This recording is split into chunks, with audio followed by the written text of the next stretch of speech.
تو مصر کے ایک بہت بڑے عالم محمد ابن عبید، اس سے امام کے شاگرد ہشام ابن حکم کا مناظرہ ہو گیا، اور وہ مصر کا عالم جو ہے وہ بیٹھ کے خطبہ دے رہا تھا، اتنے میں نوجوان 18-20 سال بھی سن نہیں تھا اس وقت ہشام ابن، تو جب مصر کے اس عالم کے پاس پہنچے 20 تقریر سے اس میں کو روک لیا امام کے شاگرد کے علاوہ کسی میں یہ جرت، اور کہا کہ یہ بتاؤ، کہا میں تم سے کچھ سوالات پوچھنا چاہتا ہوں، کہا پوچھو کیا سوالات، کہا یہ بتاؤ کہ تمہاری آنکھ ہے، کہا یہ کیا احمقانہ سوال ہے، مجھے تو ایسے ہی سوالات، اگر تم جواب دے دو کہاں میری آنکھ ہے، کہ یہ بتاؤ آنکھ سے تم کیا کام کرتے ہو، کہا آنکھ سے دیکھتا ہوں، پھر سرکار احسان کہنے لگے کہ یہ بتاؤ تمہارا کان ہے، کہا کان سے کیا کرتے ہو، کہا کان سے سن، پھر کہا کہ اچھا بتاؤ تمہاری زبان ہے، کہا میری زبان سے کیا کرتے ہو، زبان، اس کے بعد سرکار احسان جب پوچھتے رہے آخر میں پوچھا یہ بتاؤ تمہارے پاس عقل ہے، کہا میرے پاس عقل ہے، کہ اچھا یہ بتاؤ عقل سے کیا کام کرتے ہو، اب تھوڑا سا تجسس میں پڑ گیا، کہا کہ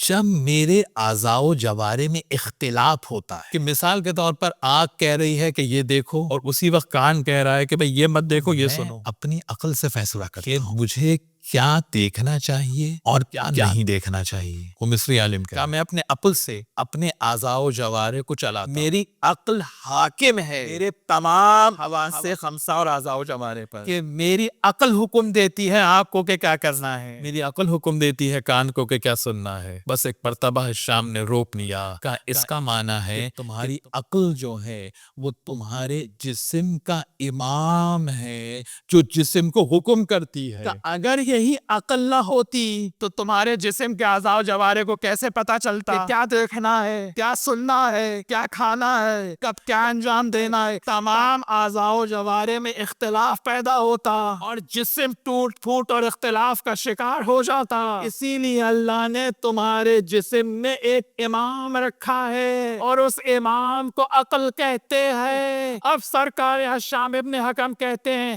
کہ اب بتاؤ کہ جب ایک جسم بغیر امام کے سالم نہیں رہ سکتا، یہ پوری کائنات بغیر امام کے کیسے اپنے وجود پر قائم رہ سکتا، جب جسم بغیر امام کے قائم، پوری کائنات بغیر امام کے کیسے اپنے مدار پہ صحیح چل سکتی ہے۔ دیکھیے یہ عقلی دلیل ہے، یہ کوئی مذہبی دلیل نہیں ہے، یہ کوئی کسی فرقے کی دلیل نہیں ہے، یہ لاجیکل وٹنس ہے کہ جب جسم بغیر امام کے نہیں چل سکتا تو پوری کائنات کیسے بغیر امام کے چل سکتی ہے؟ اب بتاؤ کہ اس کائنات میں آج امام کون ہے کہ جس امام کے وجود سے پوری کائنات کا نظام صحیح چل رہا ہے؟ ایک مرتبہ رک گیا، کہا تم کہیں ہشام ابن حکم تو نہیں ہو؟ خود ممبر سے اتر آیا، سرکار ہشام کو ممبر پر بٹھایا، کہا کہ جب جعفر ابن محمد کا شاگرد آ جائے تو پھر ہماری گفتگو کی گنجائش نہیں رہ جاتی۔